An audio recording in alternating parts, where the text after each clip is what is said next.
High কমিশনে ঢুকে জাতির পিতার ছবি নিয়ে অপমান করেছে, এত সাহস কোথা থেকে পায় আমি জিজ্ঞাসা করি।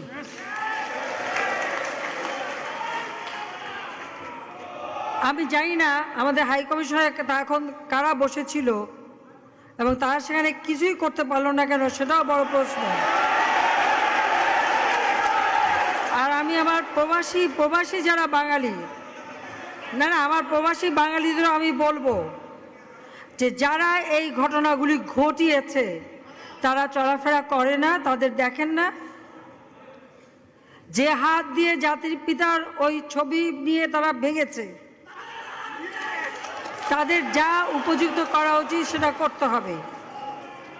কারণ জাতির পিতার নাম মুছে ফেলার চেষ্টা করা হয়েছিল, তো তারিখ যেহেতু দূরের কথা, ওর বাপ তো চেষ্টা করেছিল এই নাম মুছতে, ওর বাপও চেষ্টা করেছে, মাও চেষ্টা করেছে। তারা কি পেয়েছে নাম মুছতে? পারে নাই। ইতিহাস কখনো কেউ চাপা দিতে পারে না।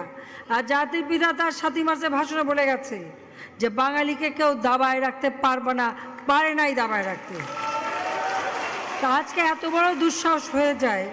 হ্যাঁ, আমি প্রধানমন্ত্রী এসে আমারটা যা করুক ওটা আমি কিছু মনে করি না, কিন্তু যিনি আমাদের জাতির পিতা, যে আইন আছে, সেখানে হাত দেবে এত সাহস কোত্থেকে পেল? তারেক যে ভুলে